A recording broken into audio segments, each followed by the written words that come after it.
So welcome everyone to the first ever Faces America Roundtable, or Round Stage. I want to thank you all for being here. This is our part of our mission is to bring people and community together. So we thought what better way than to bring 4 pioneers in the theater industry, leaders in the industry together to talk about what we can do to make theater a more diverse and inclusive place. And what better way of doing it than bringing the smartest people in the room. So you guys are in the room with the smartest people in the room, so now you will be the smartest people in the room. That being said, I didn't say this, I am Mike Lesser, and thank you for being here. I'm the artistic director, my pronouns are he, him, he, his, him, and our amazing moderator, Monica Rounds. Thank you, Monica. Thank you. Thank you, panelists. Thank you. As you said, my name is Monica Rounds, my pronouns are she, her. I'm an artist, an actor, activist, writer. I work with PGE doing a lot of things. So I think the easiest way to get started is just if you can go around, tell us your name, tell everybody your name, a little bit about your organization, just like a brief of like what you do and what you do at the organization. Start. Hi, my name is George Strus. My pronouns are they, he. I'm a dramaturg, a producer, and I'm here today as the founding artistic director of Breaking Binary Theater. We're a relatively new organization that centers trans, non-binary, and two-spirit plus voices in the theater industry. So in addition to developing new work, we just presented a festival of 7 completely original works, completely created by members of the trans and non-binary communities. So in addition to that new work development, we also are a community building organization. So working to partner with nonprofit theaters, organizations, to host events, to expand networks for all of us in the trans community. Hi everyone, my name is Alisha Espinosa. My pronouns are she, her, hers. I'm trying to get in the habit of saying Asia as well. I'm the producing artistic director of the Latinx Playwrights Circle. The short summary is the Latinx Playwrights Circle is an organization that aims to nurture and cultivate Latinx playwrights. We are primarily a development home, expanding in ways to produce some of our playwrights, also trying to partner with other nonprofits in that endeavor. But I might get into this a little later. The facts are simply this, that the population of New York City, for example, is a little over 18% Latinx, Latino presenting, and the representation on places like Broadway and off-Broadway is a little over 4% of playwrights, plays, actors who are actually performing.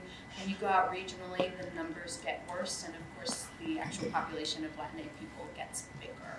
So we're trying to course correct some of that gap, I'll say. So that's the shortest version I can give. Hi, everyone. My name is Nicholas Viselli. I guess my pronouns are he, and him, although I do love we and ours. I am the artistic director of Theater Breaking Through Barriers. Theater Breaking Through Barriers is I think, probably one of the oldest companies here in New York City that's built on an off-Broadway level. That's dedicated to advancing and celebrating the work of professional artists and performers with disabilities.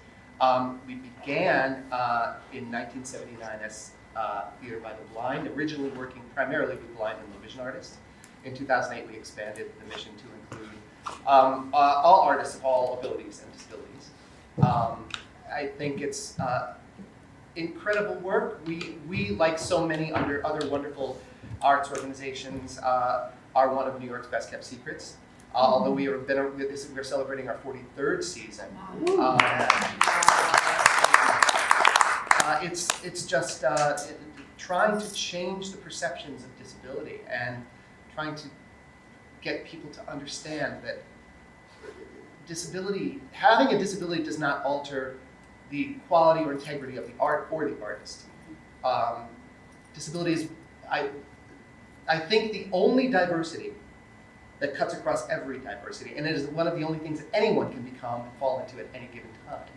So the goal is to change that, and like Alisha just said, the percentage of representation of disability on stage, on screen, is so small. We're starting to see a little bit more now, but we have a long way to go. So I'm excited to be meeting with you all, because I think it's all about connecting. Sorry. Oh, that's okay.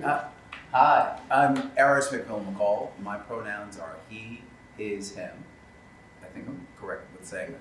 And I'm the CEO of Project One Voice Incorporated. We've been in existence for about 10 years. We formed in 2011. Our mission is to celebrate, preserve, and honor the legacy of the Black experience in the American theater. What I mean by that is we're a service organization, first of all. So we provide programming for a lot of entities around the entire country. Our signature event is called One Play, One Day. It is literally what it says is we do one play written by an African American that has been forgotten or underappreciated. We do it in venues all over the entire world on one day. It's a day of solidarity. It's a day of remembering, a day of honoring those in our community who have been forgotten, but their work is really, really brilliant. So as a result of our work, we've had 3 shows that come on Broadway, which has been really, really cool. Oh, yeah. Last year was kind of a cool moment for us because last year there were 7 plays that premiered on Broadway. We deemed them the Magnificent Seven. So all 7 of the plays were written by 7 African American playwrights. One of those plays was written by a woman, her name is Alice Childress. Yes. Alice Childress is a brilliant woman. When we did our first One Play, One Day, we celebrated Alice Childress with Trouble in Mind. Yes. It was, for me, it was a dream come true because I don't want to say it's rare to find a piece that does this, but I think in Alice Childress's work, particularly Trouble in Mind, it spoke to everything that we wanted to accomplish with Project One Voice. And of course, our mission has expanded to include, now it's including Black creativity, so that includes every genre, every medium. We're trying to preserve that legacy as well, but that's what we've been doing for the last 10 years, and we're just so happy to be here with these amazing other organizations that are doing incredible work, and just to chat with you guys about what we do and how we can get all of you involved in what we do.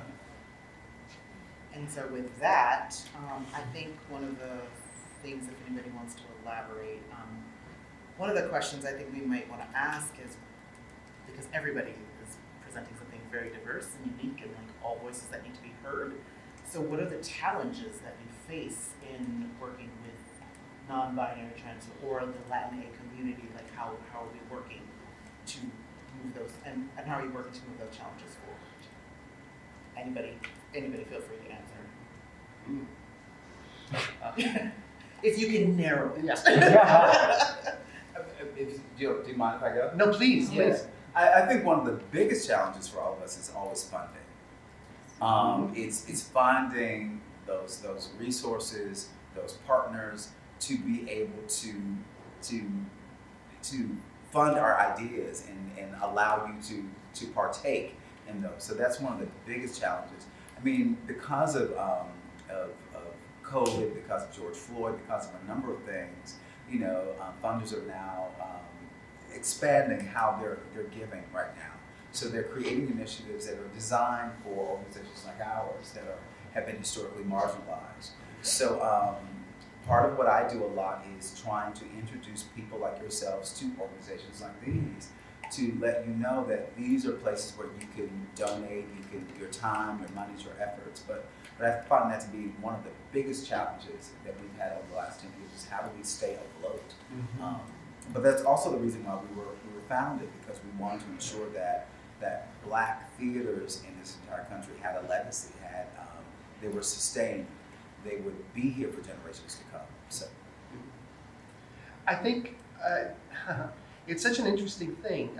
For us, one of the most difficult things, regardless of the times, is just the overall general perception of disability in our world, and how disability has been stigmatized, and how I think it runs parallel to most diversity, in the sense that people, especially in this world, tend to make decisions and judgments based on what they see. And they don't look beyond. In all of the years that we've been talking about diversity, and with all due respect, because I think everything that we do is very, very important, the one thing that we never really talked about in many discussions about diversity is what makes us all the same? And it's a fundamental idea, but it's an important idea, because if we don't talk about what makes us the same, then whatever makes us different doesn't matter. What makes us the same, and also the fact that every one of us is different, in like every single one of us is different. And that in and of itself makes us all the same. So the goal, I mean, I think it's just this idea of always trying to reach out. I know for us, it's always trying to reach out and change the perception. Because in spite of if we're celebrating a particular, say, group or diversity or tribe, that's very important. But it's always important for the world to read that into the context of themselves.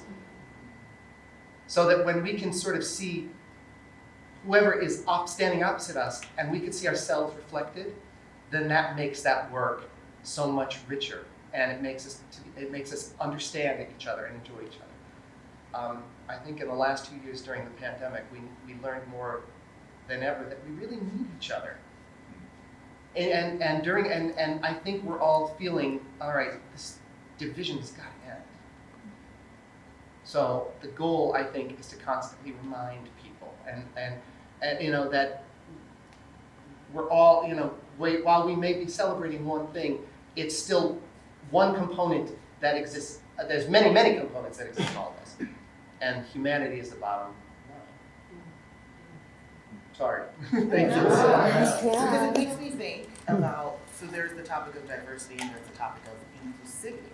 Mm-hmm. So how do we, as we talk about diversity, obviously the two are not mutually exclusive, how do we talk about what is your definition of inclusivity, and how do we start to include that more in the artistic world? I was going to say the theater world, but just in the artistic world in general, like how do we start working towards that?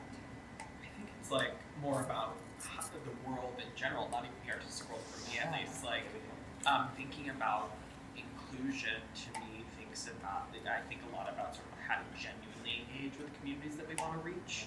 You know, for our organization in particular, we center the voices of trans and non-binary folks, but I think like even in that, following that mission of like working with those folks, how are the ways in which they're operating when they're in space with us? How are we engaging with their communities? Because, you know, I think the sort of common theme in all of our organizations is that we all are at some point live on the intersection of the word diversity. And so like embracing that term holistically and thinking, even though we have a specific mission that is to support a trans or non-binary artist, if they are Latina or Black or disabled, like how to also then work with them. To reach people who feel like theater is esoteric, it's classist, it doesn't speak to me, it doesn't include me in its storytelling. So you write the stories first that include them, and then you have to get them to come see it. And it's really hard. This is true. I agree. I think too that art is malleable. I mean, the great thing about art is we can make it whatever we want. We're the art makers. We get to choose. You know, if you want to, if you have something that is always traditionally perceived as one way, we can come in and change that. You know, as long as we're trying to keep the intent of what the writer planned, we can make it whatever we want. We've always had a problem. Disability, there's always a hardwired stigma attached to disability. Whenever you hear the word disability, you automatically think,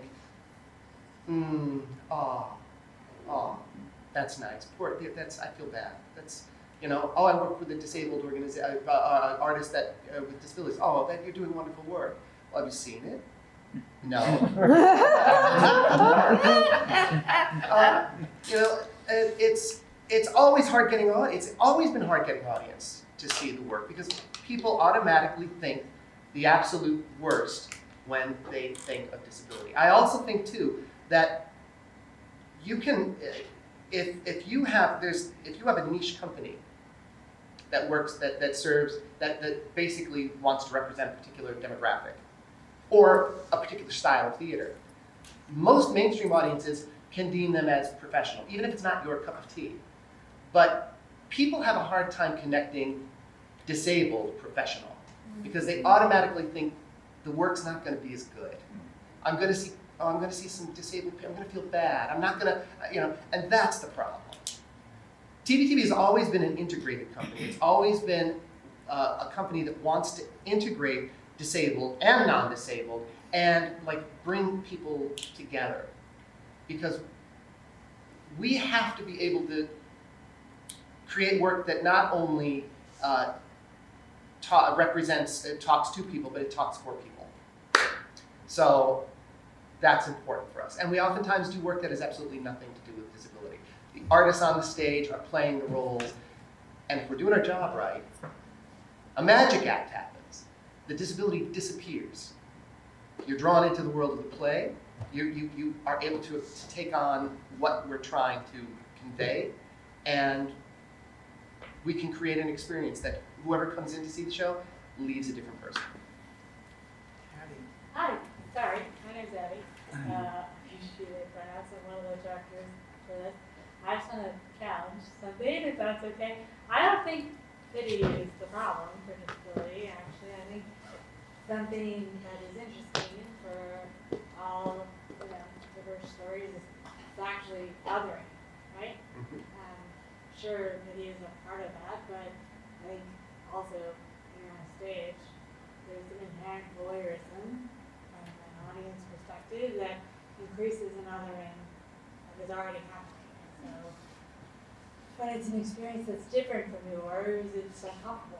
It makes the audience feel uncomfortable with their own perspective, and I think that discomfort is more a problem. And so I think when we talk about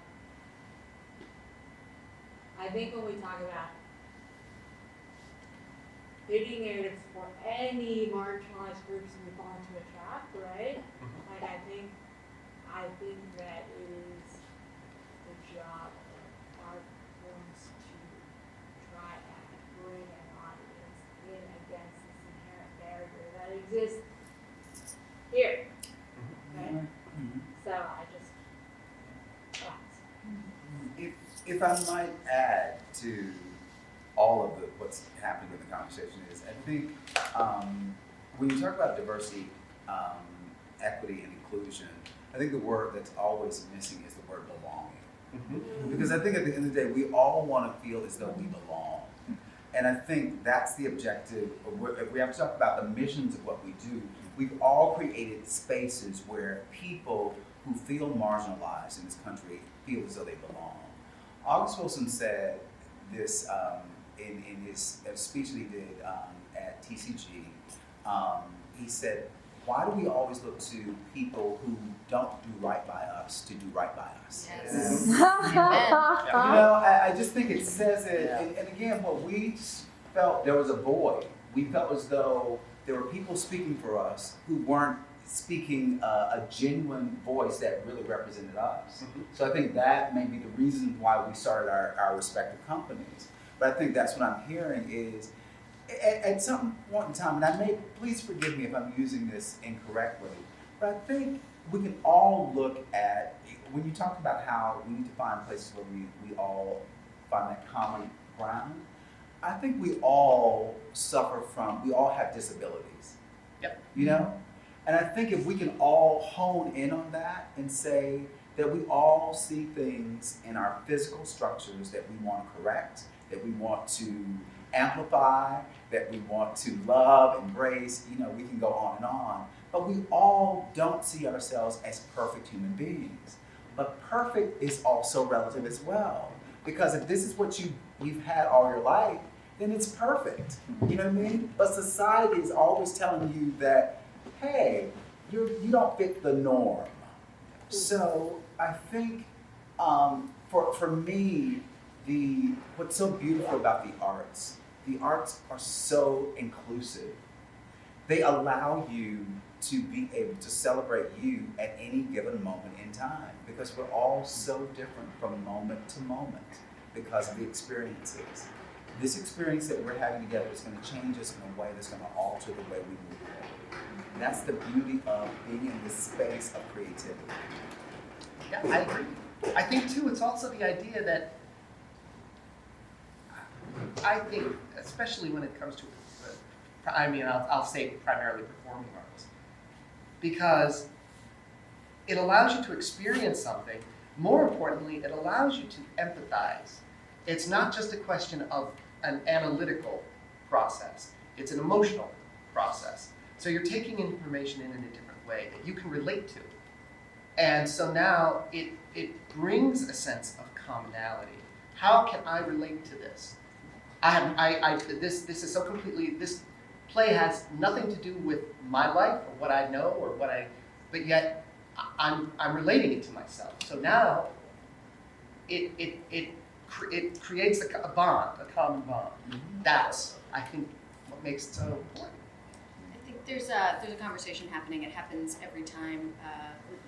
The Little Mermaid has a black actor. We have this conversation. The articles come out, and it's cyclical. It's every 5 years. It happens. It's the same article. But I find a real strange comfort in that article because it reminds me that we are in a very long game, Yes. right? If we are up against over 200 years of preconceived, more than 200 years, right? All of this diversity, right? The way that humans see the world, it is sad to think, but this is as good as it's been for a very long time, right?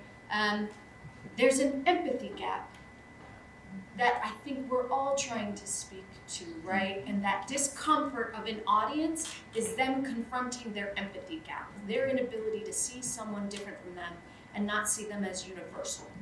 So that's why these stories are important, that's why these conversations are important. It's also important to remember that there's a watershed happening. Yeah. That you are going to have experiences where it's not fun, but people are like, it was so nice that they did that. It just, I didn't get it. It wasn't for me, right? And it's like, it's okay. It's okay. In 5 years, you're all going to be like, what a beautiful universal story. And I'm just like, I'll wait, right? And it's not fun to wait, but that community makes it bearable. The care that we give each other, and in the meantime, I think for me, we're really emphasizing community and care, building that trust and foundation to support Playwrights. We're a Playwright-centric organization to find rigor in their work. Because you cannot go into spaces that have not done right by you before and trust them to do right by you now. Yep. So how can good plays be created if you're going into spaces where I don't trust you to help me and help my play? So all of this to say, I think those are the opportunities, and it's just a long road we have to walk. That's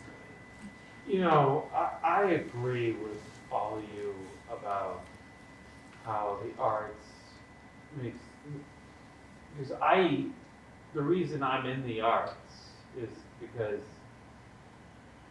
being in the arts gives me unlimited options in how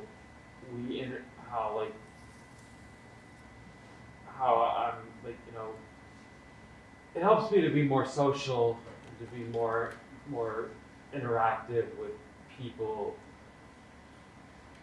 who like the same things as me. And theater has helped me to not think about my challenges in life as a person with autism. And when I moved to New York 7 years ago, I said to myself, oh my God, is this going to be an ambition? Or is this really going to work? But lo and behold, I met a lot of people that have autism here in New York City that have autism, that are artists, And they have helped me to really make my own choices, they help me to see the other side of what autism really is. And ever since those moments, I've really have thrived, and I've really had the courage to make my own decisions. That's the joy of the beauty of theater, I think. Like, there's an urgency and sort of like a connectivity that you might not get in other art forms. And I think it is so easy to imagine a life that is not in theater because there are much more lucrative careers.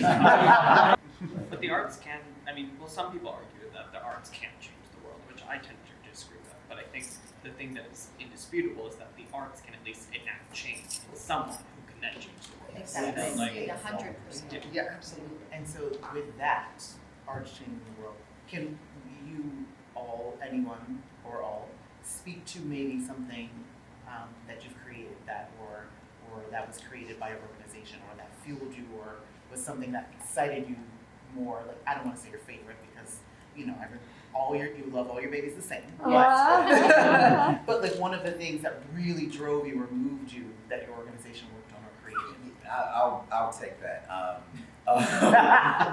Okay, so next year I turn 60.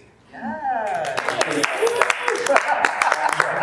I was born. Look 60. Well, thank you. Lots of great moisturizing. But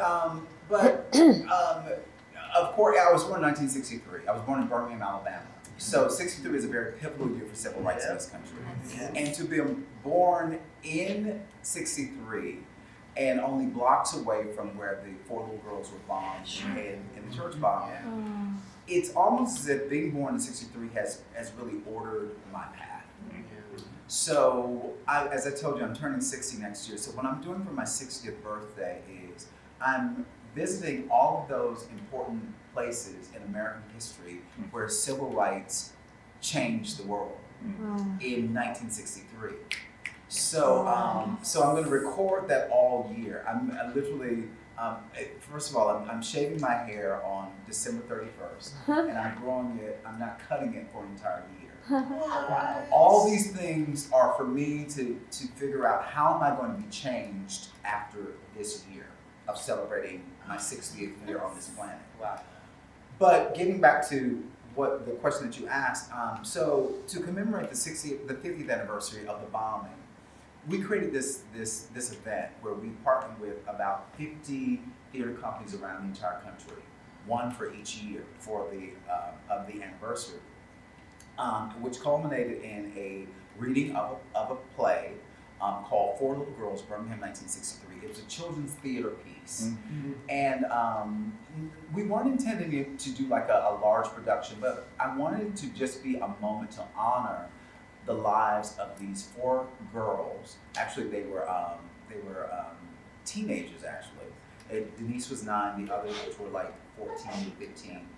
But I wanted people to understand what they went through as little girls. Right. That even though they grew up in the Jim Crow South, they still had hopes and dreams.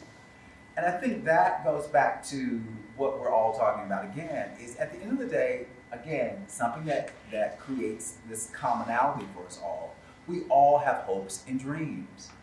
And just because you are somehow marginalized does not stop you from wanting more.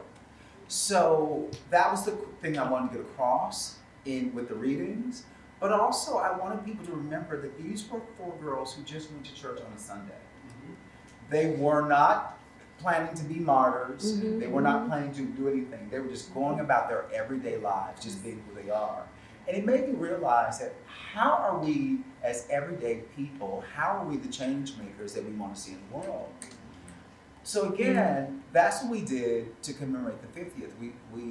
We commemorate the lives of these 4 girls, and we talked about how just being ordinary people, how you can create change that can change the paths that we all take. So I was just so excited to share this piece with everyone. And it was an idea that I had that everyone thought was ridiculous. You're never going to get 50 organizations around the entire world to come on board. And we also did it at the Kennedy Center. which was really great. Felicia Shaw directed it. But again, we did it with a chorus of young people. They were from the Duke Ellington School of the Arts.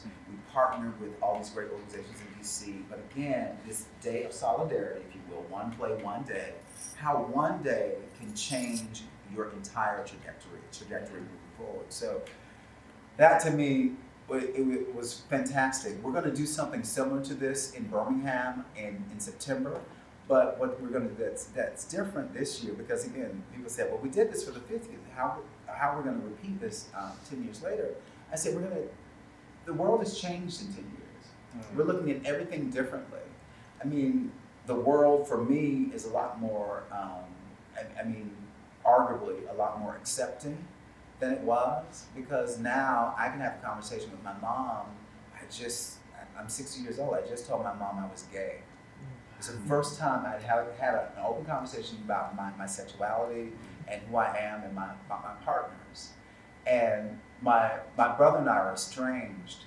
And my brother said to my mom, the reason why he doesn't communicate with me is because of this. And I found it so interesting. He said, well, he never talked to us about his sexuality. I immediately quipped back to my mom and I said, you have 3 other children who are heterosexual. If they come to you and talk to you about their sexuality. So again, when I told my mom, I'm saying, I spent my life in a household where I did not feel as though I belonged. So it took me 60 years to get to a point in my family to where I belong. So again, that was my disability for a long time. And I faced it. And I said, you know what? It was a challenge, but it was never a disability. No. You know what I mean? It was actually, in retrospect, I told my mom, I said, I wanted to say thank you. Because all the things I thought you had done to me as a kid that I thought were just horrible as hell, I thank you for them. And I said the reason why is because I like who I am, I celebrate who I am, and I live in that. So I thank you for all the challenges that you put in front of me, because they all came together to make who I am, and I love every inch of this. Right here. That's what it is. I think maybe because you're right, I can't pick a favorite. It's not, I don't expect you to pick. But on theme, I'll keep it on brand. I'll pick the one that I think is most appropriate for this conversation. In 2020, similar to what a lot of organizations did, going, no one does anybody, we can't make art, what are we gonna do? My colleague, Alejandro Holmes, had this great idea, this concept of the greater good. So we created a program we call the Greater Good Commission and Festival. And it was our way to give a small bit of infusion of cash to some playwrights, but also with the idea of the greater good being helping playwrights financially, helping people in this time of isolation experience some art, but also to honor the intersectionality of the Latin identity, because we all have experiences where we're like, we get siloed as if not everything that we are contributes to the stories we write. So our first Greater Good Commission and Festival celebrated Black Afro-Latina playwrights. So Black and Latino playwrights embracing that intersection and saying these things exist at the same time. Our second year was LGBTQIA+. We have some revamp plans for the next year, so we're taking a quick hiatus. But in the spirit of this room, of creators and all the people who came to talk with us, this idea that the universality means really addressing all these parts of ourselves and creating these conversations of we're all here together. We are different, and in those differences, we are all the same. So I would say that particular program, I think, speaks to so many of the conversations that we're having. Wow. Very easy question for me to answer, actually, because we've had like one big thing. So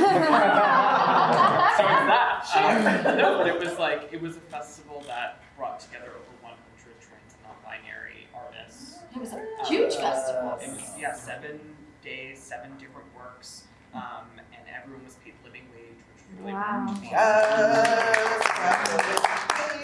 $2 an hour. But I think like word that I am curious that hasn't come up yet is actually representation.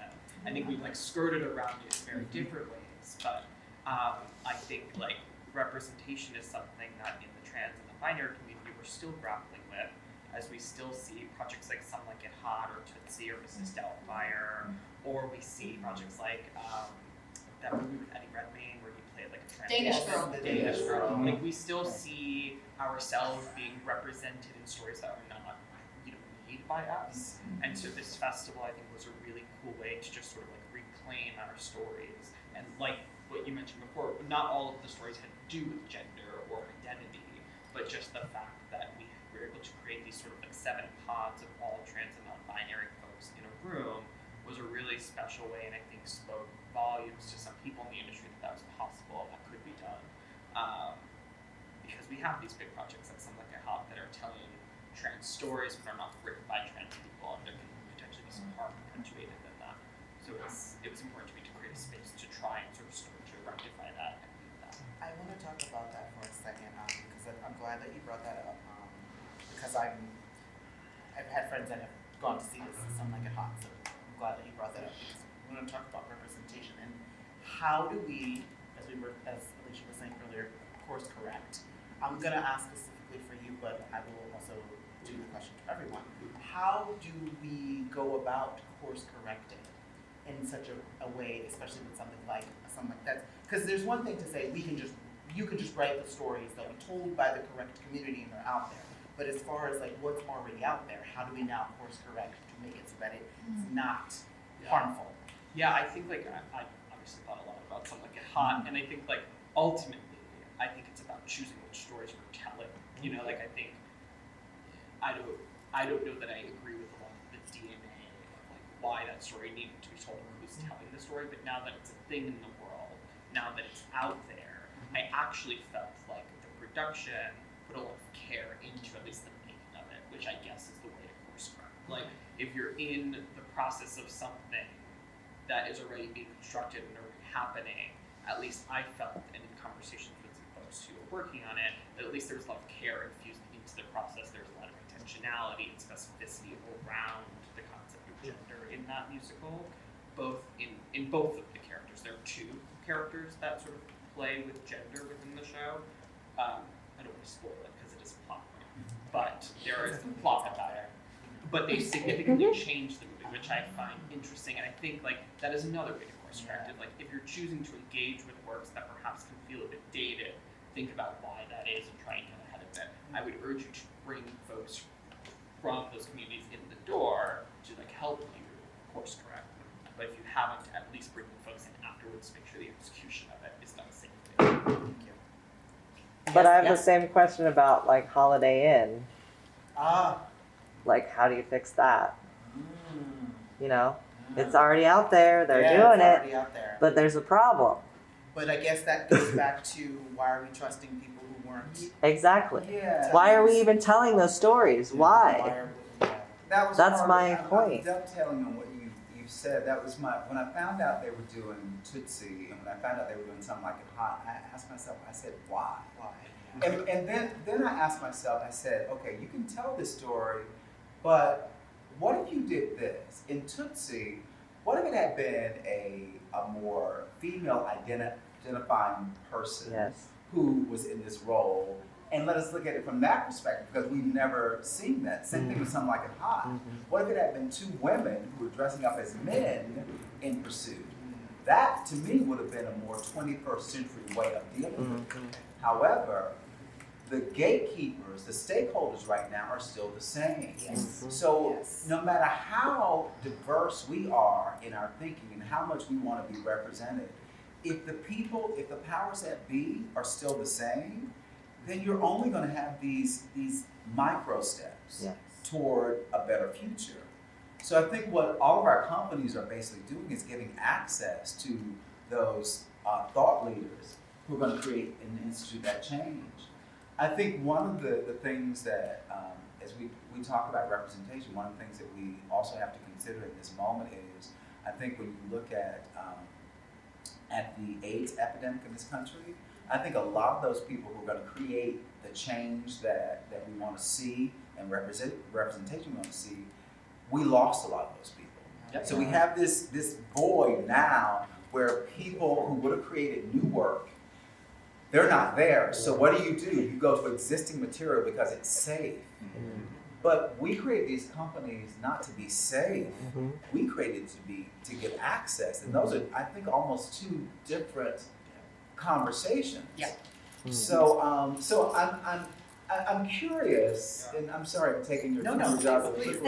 Round table. But I'm just curious, has Some Like It Hot, have they talked about having a conversation about, I think it's a bit insensitive to tell this story in an age where certain communities are coming into their own, and it's still very fresh and new to them, but to experience something like okay.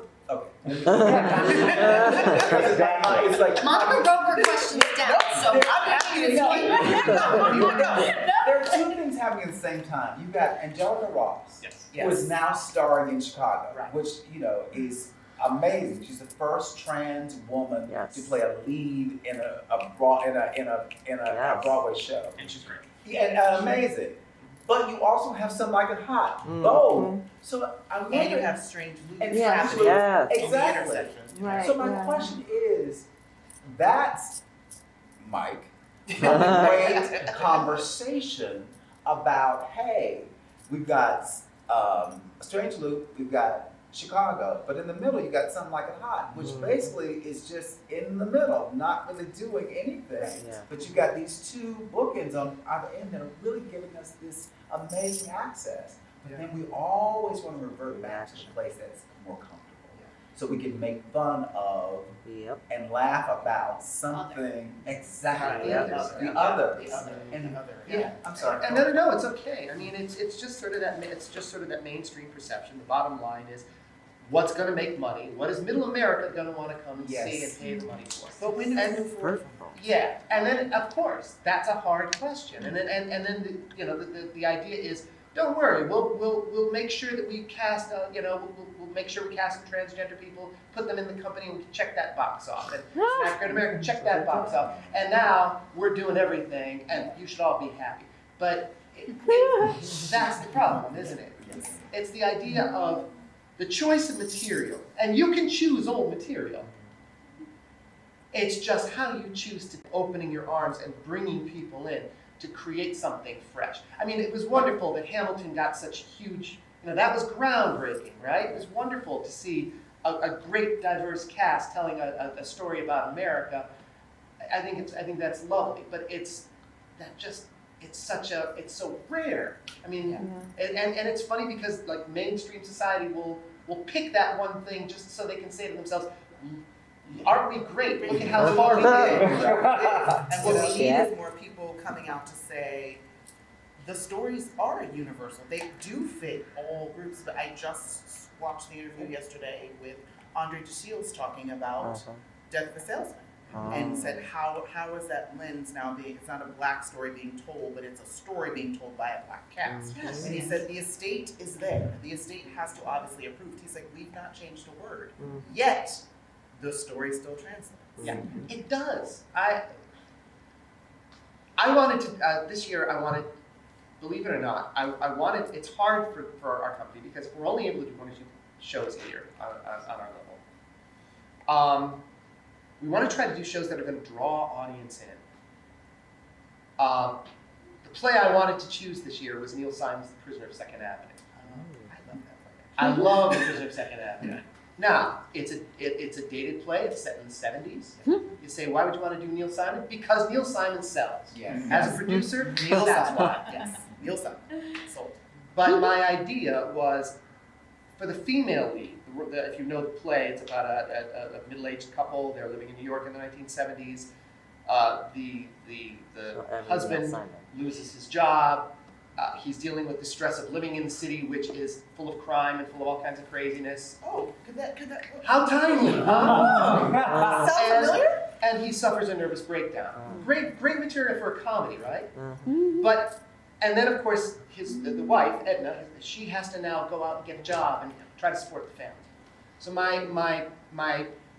I wanted to do was, I wanted to cast the role of Edna as an actress who had a physical disability. But we don't talk about that physical disability. Because it's not in the script. Right. But now the audience is seeing a woman with a physical disability going out and supporting her husband and taking care of him. So what does that say without changing the script, without changing the tone? It changes the dynamic of the story.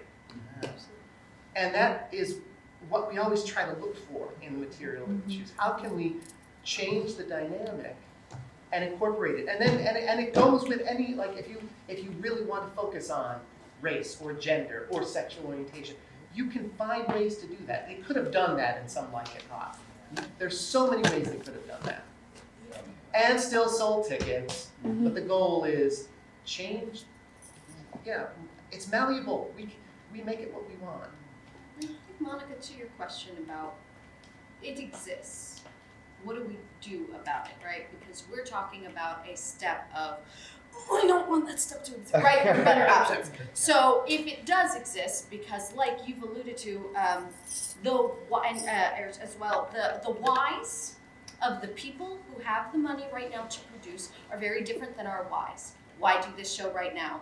Why does it matter? Why should I produce it? So we're just dealing with two very different value systems, period, right, to begin with. So we're dealing with a world where the most visible version of what we do has a different value system than we do, and it's going to take a very long time to change who those people are.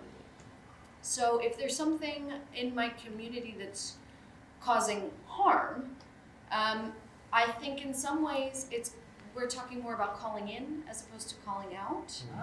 And I don't know how much you can call in people with so much power that they can ignore you, but it is a thing you can do. And community, if something is harming my community, what is my, not my Band-Aid, but what is my comfort that I can give my community? And how can I use what I see as a mistake and weaponize it against the people so that mistake doesn't happen? It's conversation. It's talking to everyone else about, oh, did you really enjoy that? I'm curious what you thought about this. Oh, what do you mean, what about it? Well, if you look at it from an intersectional lens, you can see why maybe that's sticky, right?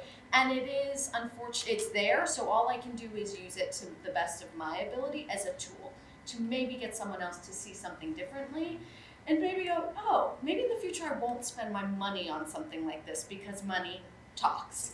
Can I ask or offer Yes, a detail quick. about We are money? running. Money.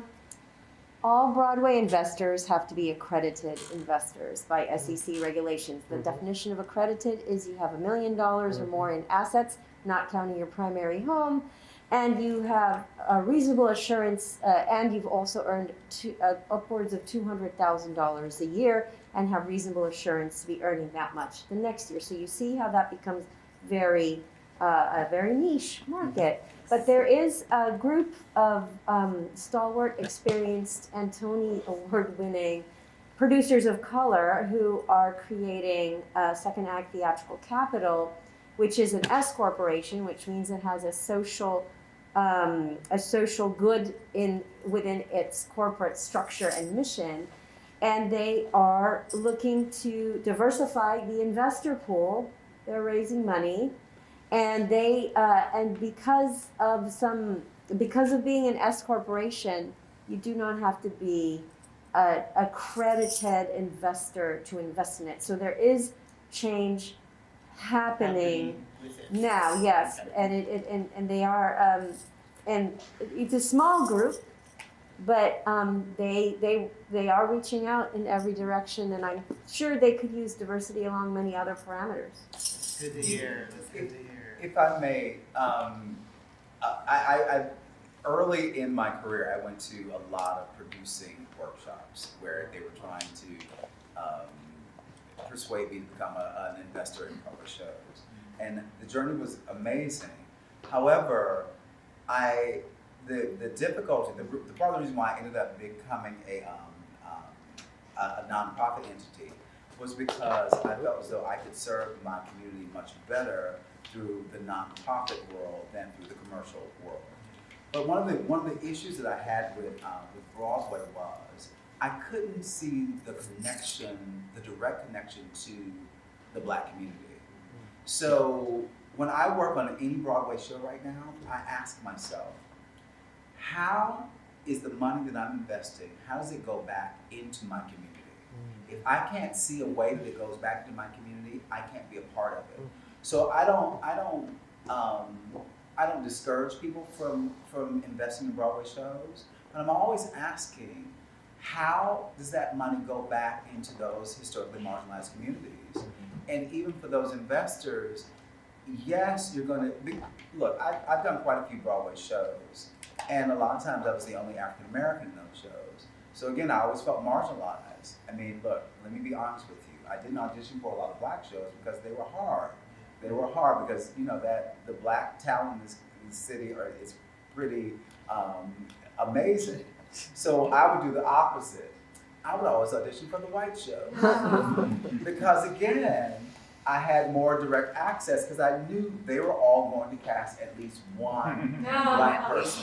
You feel me? No, that's exactly right. Yeah. So you as a person who's historically marginalized, you find a way to flip the script so that you are now on the advantageous part as opposed to the disadvantaged part. So I enjoy anytime there's diversity, but also know that when you bring about diversity, you're also going to bring up a level of questioning amongst a certain pool. I'm going to say this and then I'm going to be done. It's one of the issues I have with Hamilton. Now, I may be the only person in this room who's never seen Hamilton. And I vow that I'm never going to see it. This is the reason why I'm vowing that I'm never going to see it. Because I had issues with Hamilton from its inception. Because I said, Hamilton to me appears as though a show where you have Black people in whiteface. They're all playing white men who owned slaves, enslaved people, who enslaved people of color. But when I dissected the play, I noticed that all of the African American characters, even though they were the most thrilling portrayals, they were always the characters who were a little less than. When you think about Aaron Burr, and initially it was Lin-Manuel and Leslie Odom Jr. Black guy, and for all practical purposes, Lin-Manuel identifies as being Caucasian for most people. So I noticed that Aaron Burr spends the course of the whole play envying Hamilton, who, according to history, was multiracial. But we choose to have this idea of this dark-skinned Black man and this man who looks white, and they're at odds the entire time. Yeah. What happens at the end of the show? The Black man shoots the white man. So that is every white person's nightmare. So again, most white people wouldn't see that because again, that's not your job to see it. But I saw that immediately and I said, wow. And again, and now that you're thinking about Hamilton, you're like going, yeah. So what does that do for, it literally says that everything that you've thought about Black people is true. And you've seen this, you've sat here for 3 hours and you've witnessed it on stage. So my question for a show like Hamilton is if you're really going to be diverse in your storytelling, I mean, why couldn't Alexander Hamilton be a woman? Why couldn't it be a person with a disability? Sure. Exactly. That to me is diversity. But again, they saw something else as being diverse. But again, it was the mainstream that was making those decisions. So if we had made those decisions, we would have said, hey, that's a great idea, but let's just tweak it a little bit more. And it's not as though he didn't have the same similar backlash when In the Heights came out. Exactly. In the Heights came out, and I said, I lived in the Heights, and everyone thought I was Dominican. And not where are all the brown people in the show. Exactly. This movie is filled with a whole bunch of people that to the mainstream America are white presenting. Yes. And that is not what the Heights look like because I lived there. Yes. And I know that they look like, many of them look like me. and identifying where are all those people. They were sort of in the back as background actors, and it was fine. And then, and that's the same argument. We literally had the same argument. But I think when you bring people like us to the table, we bring that perspective that allows people to open up how they see the world and themselves in it. And I think that's what art does so well. You said representation, we've said empathy. It does all those things. It allows us to see a world that we don't see sometimes. Right. And that's what's great about this conversation. You all will probably never look at Hamilton the same now. You know what I mean? Now I'm gonna start watching the touring groups and seeing Yes. how that's And evolving. it's kind of similar, but No, it's the same. So well, on, the casting, the casting is very similar. I'm not even, Yeah. we're gonna get a drink. That could, I mean, I would love to see Because a there's- woman. there's I'd love so much see a to woman. unpack. Yeah. And it's something they said they would do at some point. Yeah, they did say that. And Yeah. it's like, well, okay, good, but again, what the initial impression and what is out there in the Exactly. mainstream is What is the what is- original cast and original casting? I think the only thing I want to add to this, because again, we could have like a 6-hour conversation with intersectionality. Yes. Yes. You cannot cast Yes. without an intersectional mindset, right? I do agree. Like what Andre DeShiel says, I think is the perfect summary of what we need to investigate. What stories, if you're going to use old material, when you cast them intersectionally, what does it mean to have a Black actor in this role? Because whether we like it or not, we are not in a world where my skin color is a symbol of something. There are people who will see my skin color and make certain assumptions.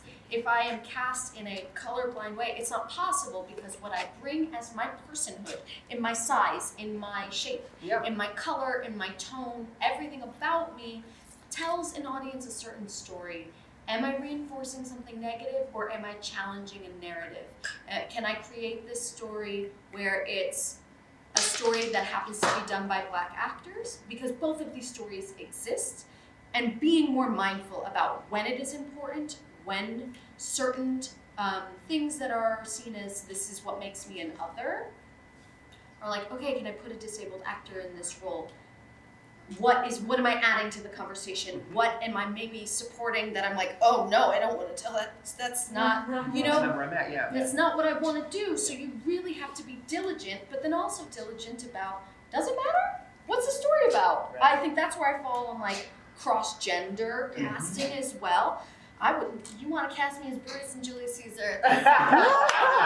The story's not about masculinity. Right. No, It's about governance. Exactly. So Exactly. don't Why? tell me I It's can't, a right? mermaid. Calm down. But some of them are about gender and some of them are about race. So like, don't. Yeah. Careful. Be very careful. All right, so we've got 1 minute each. Tell me how we can support your organization, or how we can get in touch and how we can support your organization. Yes, btb-nyc.com, btbtfnyc on Instagram, and I think we're very open to partnerships, but I actually am thinking a lot about what you just said. Yes, please invite us, bring us to the table, but then if you're going to do that, listen to us and genuinely engage with us, because I'm not in the business to be putting our stamp of approval on projects that are not actively engaging with us. That's as an it. organization. So feel free to be in touch, but have some intention. Doesn't matter. We're LatinxPlaywrights.com, at Latinx Playwrights Circle on Instagram. We're on Facebook as well. We have a Twitter, but who cares about Twitter? It's dead. The best way that you can engage with us, I will say, we started a program that we have now since we're trying to revision. It was called Latinx Theater Night Out. And we're now calling it Latinx Playwright Circle Community Night Out, because what we want to engage with are people who may not be Latinx, Latine, who want to support stories that are Latinx. So you can go to our website and join a mailing list, go on our Instagram, join a mailing list. We get discount codes. We just want to bring people, and we would love to collaborate on everyone. It's just about, that's for us. We want audience to show up for the stories when they're happening. We want people who want to see the stories to be there. So please follow us on Instagram. We just want to build community intersectionally. So, and email me, aespinosa@latinxplaywrights.com. It's on the recording, so I'm not going to say it again. Is there any way to get a sheet with this information or an email or just all of it put together? Okay.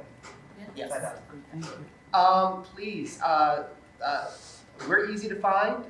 We're at tbtb.org, Theater Breaking Through Barriers. We're also on Facebook, we're on YouTube, we're on Instagram, we're on all of it. I guess so much of what we want to do is, yes, we want to be able to create work that has been established. I think we want to be able to do everything. We want to be able to show that we can do everything. We do a lot of original material. And for me, I want us, for us, we have to keep our arms open. And I want to welcome everyone in because we want to be able to create stories that represent everybody. Because, in the scheme of disability, for example, we need to be able to because disability exists everywhere, in every community, we want to be able to talk we want to be able to talk to and for everybody. So it's important that we reach out and create work that speaks to and for everybody. It doesn't have to be about disability, but we want to be able to make sure that it's all about coming together, connectivity. I think that's the most important thing for us. We need it more than ever. It's the one fatal error that human beings keep making over and over again, where if we can't realize how much we need each other and how connected we are, we will end, and then it will have to start all over again. He's so right. The reason why we wake up every single morning is for love and connection.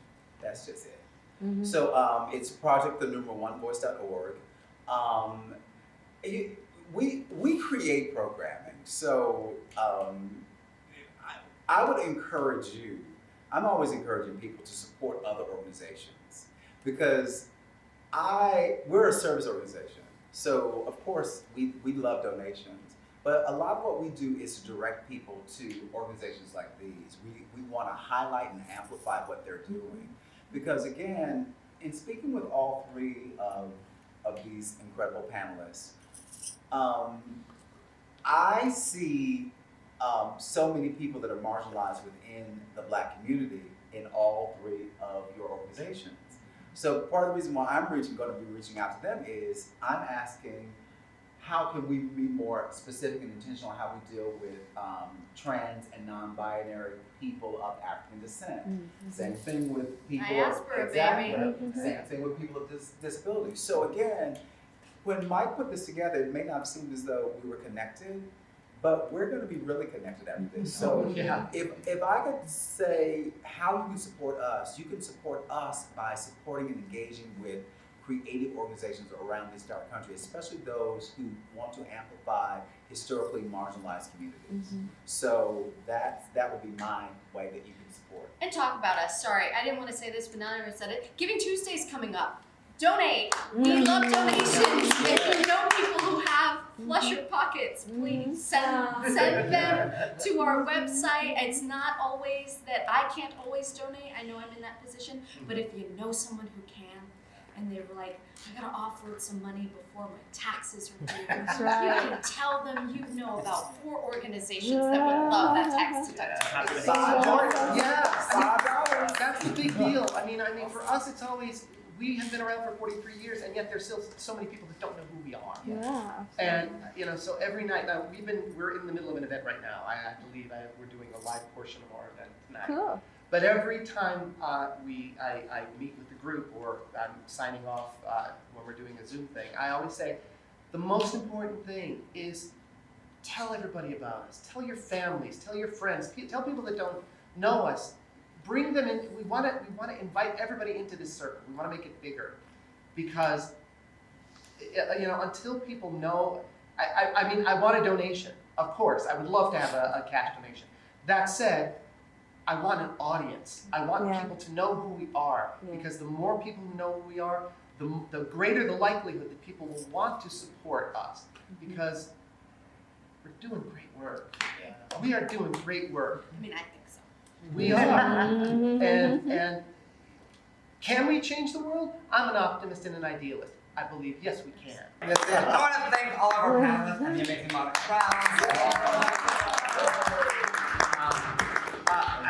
when PGE started doing the Faces America Monologue Festival in 2019, it was for the very purpose of this conversation. And my dream when we started the PGE 7 years ago was a way to bring artists together. We always say that PGE is a home for artists. And it's not the home you live in, it's the one you need to come back to when you need to like get your lunch down, have a nice home-cooked meal. You are now part of our family, and we hope that you come back again and again and again.